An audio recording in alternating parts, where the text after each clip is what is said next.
Today I'm going to analyze two pieces of propaganda, a painting from the 1800s and a vivid mental image painted by Israel's Prime Minister Benjamin Netanyahu in an interview with the good doctor Jordan Peterson. And finally, something I didn't plan on, but I found myself looking at Israel's army's social media, their TikTok, Instagram, YouTube, and we're going to discuss how sometimes gender stereotypes can be deployed in warfare.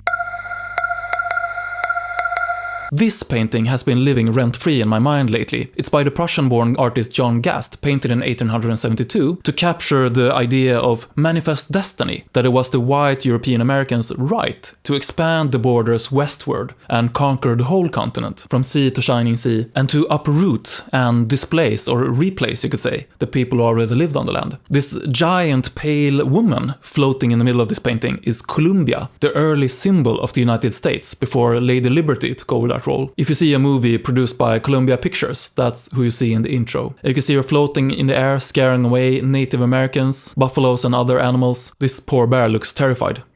Fuck. To clear the way for her people. Farmers, settlers, soldiers, cowboys, brave colonizers. She's planting telegraph poles to show that the white settlers brought technology, and she's holding a school book to show that they brought culture, knowledge. This painting makes the argument that not only was it okay for the white settlers to kill, force away, trick, starve, use every trick in the book to drive away the people who already lived on the land. For example, they slaughtered all the buffaloes they came across as a way to take away the Native Americans' food source. But it was their moral duty to do so, because they brought civilization. They enlightened the otherwise dark, savage continent. I almost forgot, the title of this painting sounds like a joke almost, American Progress.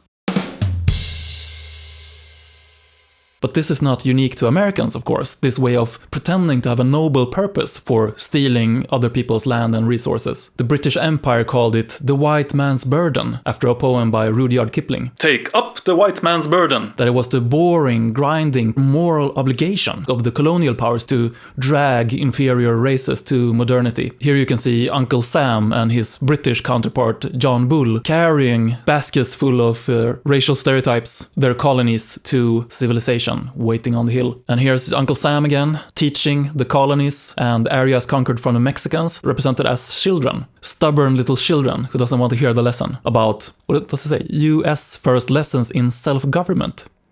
Yeah, we're teaching you about democracy. That's why we're taking over your country. Don't you understand? We're teaching you about freedom. Terra Nullius is another related term, which is Latin for land belonging to no one. When James Cook sailed in and discovered the Australian east coast, he saw smoke rise from the land, so he concluded that there were already people living there, and he even met people from different tribes, some hostile, some friendly, but still he concluded that it was land belonging to no one, and claimed it for the British crown. How could he do that? I love that this guy is like, James, who are these then? And the army guy is already shooting. Because he didn't meet any Europeans. The international law, well, the law agreed upon by the European countries, the doctrine of discovery, said that any European country who found new land could automatically claim it, as long as there weren't any Christians living there.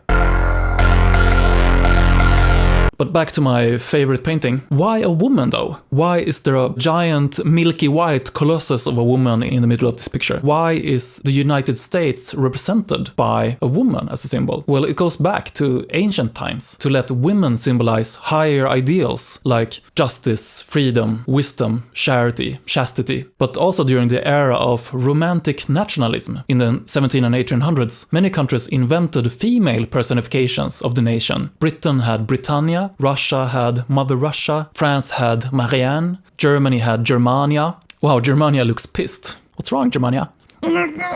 She's giving birth to Hitler, I think. Bloop! In Sweden we had Moder Svea, Mother Sweden.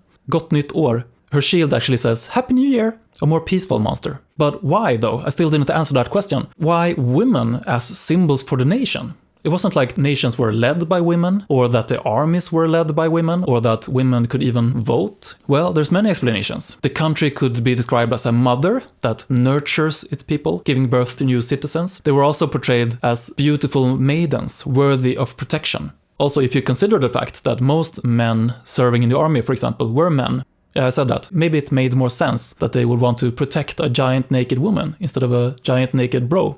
I mean, it's a very concrete way of saying protect the nation. Her borders. They also symbolized the nation's honor in a way. And if the nation's honor had been violated, they showed this symbol being violated. Here you see poor Germania again, bound to a pole and exposed as a symbol of how unfair the Treaty of Versailles was to the Germans. She really did give birth to Hitler. And this is something nationalist movements do today as well. This is the magazine cover of a Polish far-right magazine, and the headline is "The Islamic Rape of Europe."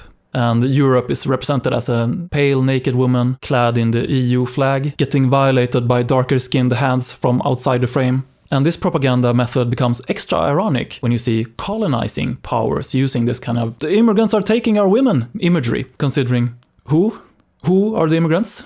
This painting is called Hannah Duston Killing the Indians. Hannah Duston was an English colonial settler who was kidnapped by a Native American tribe, but escaped by killing 10 Native Americans. But what's interesting is that she became an American folk hero, and she was celebrated in monuments, theater plays, and historical paintings like this one more than 100 years after this happened. She became a legend in the 1800s, in a time when it was perhaps harder to justify violence against Native Americans. Because here the violence was an act of self-defense, and it was a woman, someone innocent and pure, who committed it. So they hand-picked this instance to whitewash all the violence committed by the state. And completely absent from this painting is that 6 of the Native Americans she killed were children.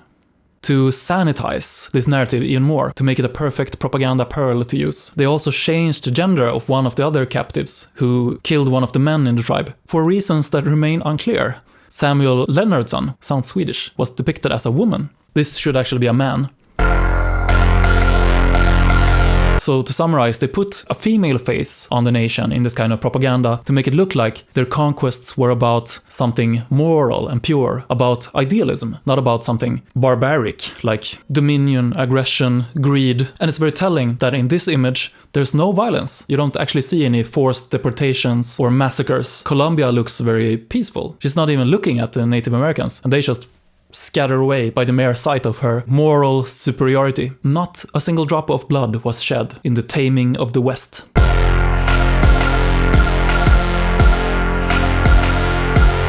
If you want me to keep going with this channel, please consider smashing the like button, subscribing. Okay, now we have arrived at the second piece of propaganda. Are Jews colonizers in Israel? That's the underlying accusation that Benjamin Netanyahu is defending himself against in this interview on the Daily Wire by the good Dr. Jordan Peterson. We are not the Belgians in the Congo. We're not the Dutch in Indonesia. We're not the British in South Africa. We're not the Belgians in the Congo, he says. We are not the colonizers. But then he goes on to talk like one. We had been in the Congo. We were kicked out of the Congo, and nothing happened in the Congo. Nothing. No other people there, no development, nothing. There was nothing there. Let's count how many times he portrays historical Palestine before Israel was founded as a dump, as a barren wasteland. The Arabs who had conquered the land basically left it barren. They never made it their own. It was a barren land. Practically, it was an empty land. If any people rebuilt their home from nothing, from barren, wasted land, it's the Jewish people. A famous visitor named Mark Twain visited the Holy Land. He describes Palestine, I'm quoting him, is a vast wasteland. Another famous visitor visits Israel, and he writes, I look south and I look north. He says, I'm in Judea, and I see nothing. He says, a barren expanse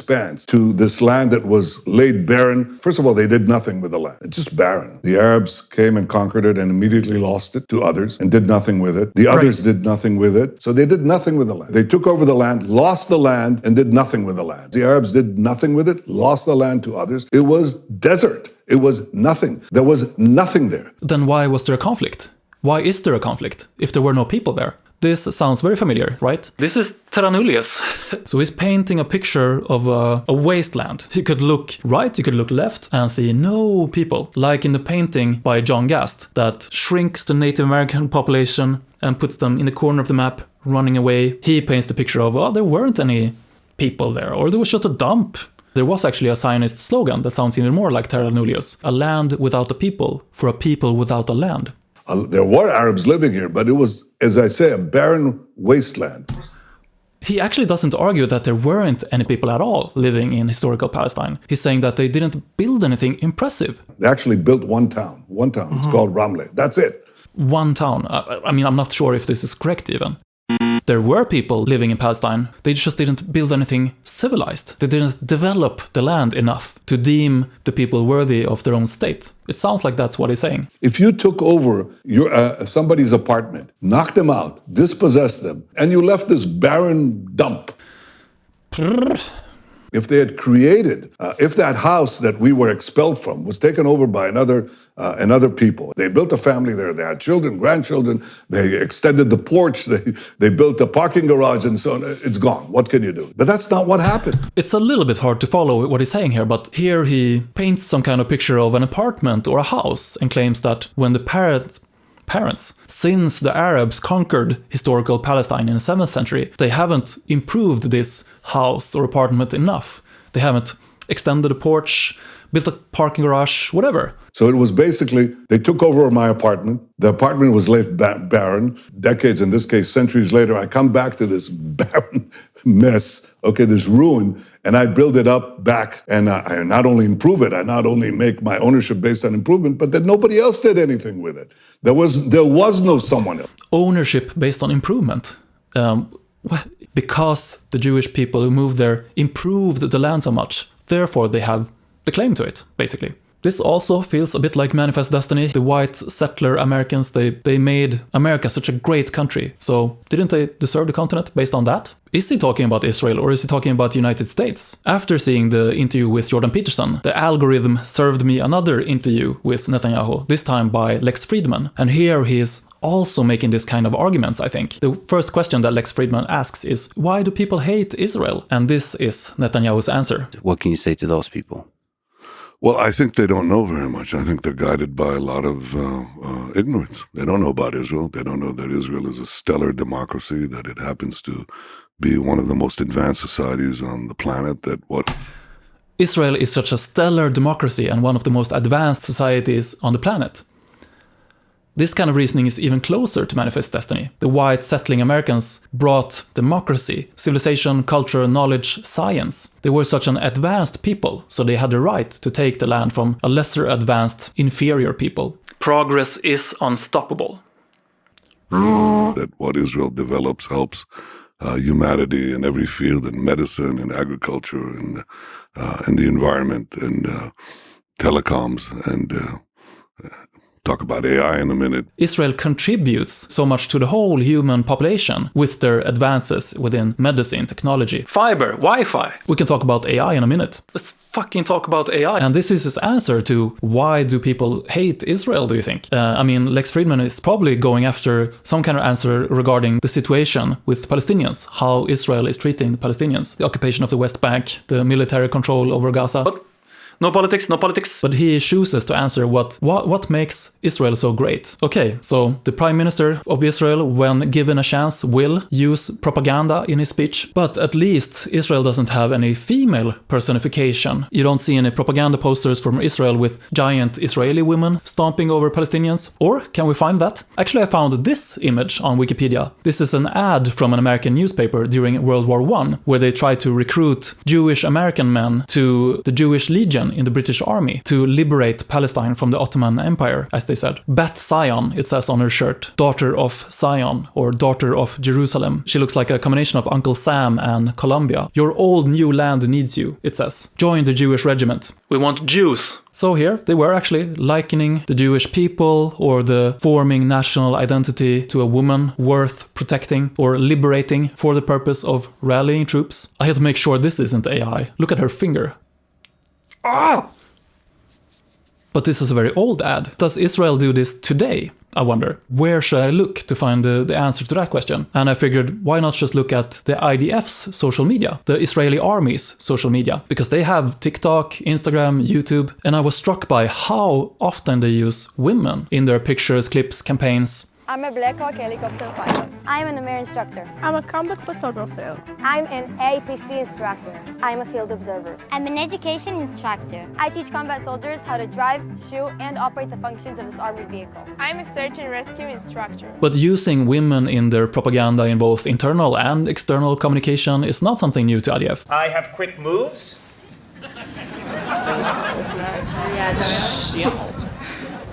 Would any of that be good in a fight? A fight with clowns. For example, in 2007, the gentleman's magazine Maxim had women from the IDF posing in different sexy poses. Here we have Gal Gadot lying on a basket court, not doing much else. Get up, you lazy superhero! People around the world are celebrating the holiday of Passover this week. Although this holiday commemorates the Jewish people being freed from slavery in Egypt, using a black spokesperson to show that there's some diversity in the IDF also. I don't want to sound too cynical. I mean, 34% of those serving in the IDF are women. It's not made up. The Swedish army actually uses women a lot also in their campaigns, trying to get all the best talents from the whole population to occupy, let's use another word, to fill all the different roles and professions and competences needed within the army. Think about your sister, your mom, your grandma, your friend. When she goes out and doesn't answer her phone, you imagine the worst case scenario and you worry for her. You can't sleep until you get that "I'm home" text and your heart skips a beat. Every time you open the news and hear a story about a woman who went through an unimaginable nightmare, you think about her, worrying sick from the idea that it could have been her, and your heart skips a beat. For Israelis, those stories that we are all so terrified of became the reality on October 7th. Hamas's monstrous terrorists raped, brutally murdered, mutilated, and kidnapped our sisters, moms, grandmas, and friends. And so their phones keep ringing without answer to calls from loved ones whose hearts for the past 43 days have been continuously missing a beat. Oh wow, very interesting. This reminds me of several feminist campaigns where someone is testifying to the camera, sitting in a dark studio, very exposed or vulnerable. Don't be a slut. No guy wants to have sex with a virgin. How much did you have to drink that night? Well, what were you wearing that night? Why are you getting so emotional? Think about your mom, your sister, your grandma, your friend. Notice also how in the middle of the video two dark figures comes in and suddenly stands behind her, making her look even more endangered. It reminds me a little bit of this Polish far-right magazine cover where dark hands from outside the frame is grabbing at Europe's body. She is in a military uniform, but still here she is not representing the army, is she? She's representing something else here. The nation is fragile. I mean, this video is of course about the horrible October 7th massacre performed by Hamas, but it sounds like Israel is under attack from the patriarchy, because I don't think that Hamas discriminated based on gender during the October 7th massacre. Imagine if they had a man in this video saying, think about your brother, your dad, your grandpa. Dark figures moving in behind the vulnerable man. No, that wouldn't make sense because men aren't seen as victims. This is very sexualized, very gendered, the way they're using this woman in this video. Put your hands up and spread your legs. Take your clothes off. Take your pants off.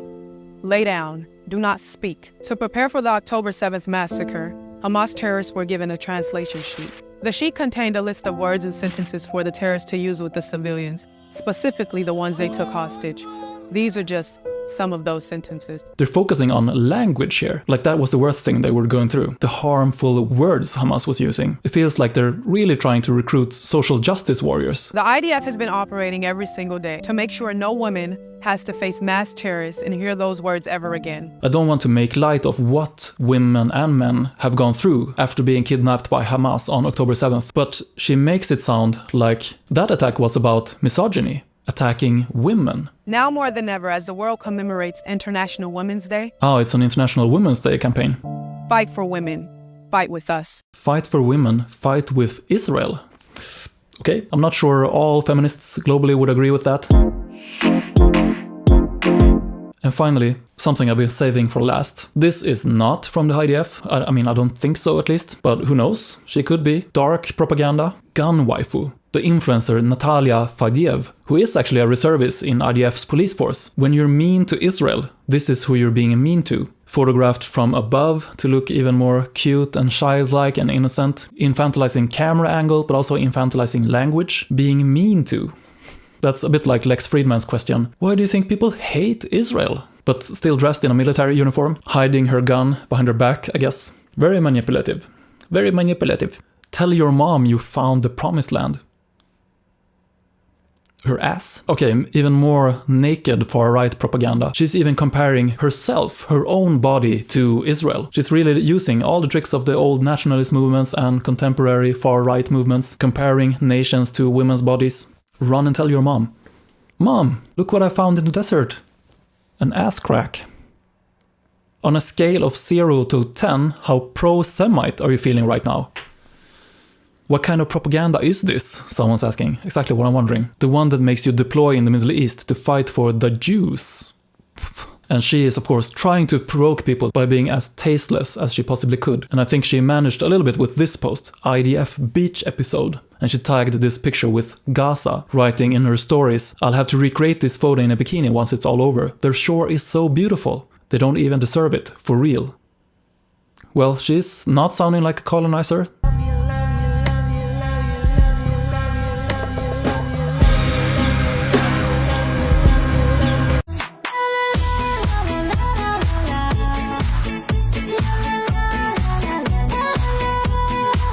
Using women in their propaganda, I think, is a way to show that, look how equal, modern, liberal, progressive, inclusive, democratic we are, and doesn't that mean we deserve to exist? Don't you want one country in the Middle East to have Western values? But at the same time, they're reverting to more backwards gender roles, showing women as victims. Women should be protected. Women are vulnerable. Feels like they're trying to have the progressive cake and eat it too. And using a lot of women in their propaganda could be a way to unconsciously show the nation as fragile and to motivate violence in self-defense. The nation, represented by a woman's body, is under attack. And maybe they're also using a lot of women in their communication to paint their actions in the conflict as more moral and innocent and pure. Like Hannah Duston in the painting Killing the Indians, where the killing of the children wasn't mentioned, and maybe draw attention away from what people accuse them of not being very civilized behavior. The civilized side is the one killing most civilians.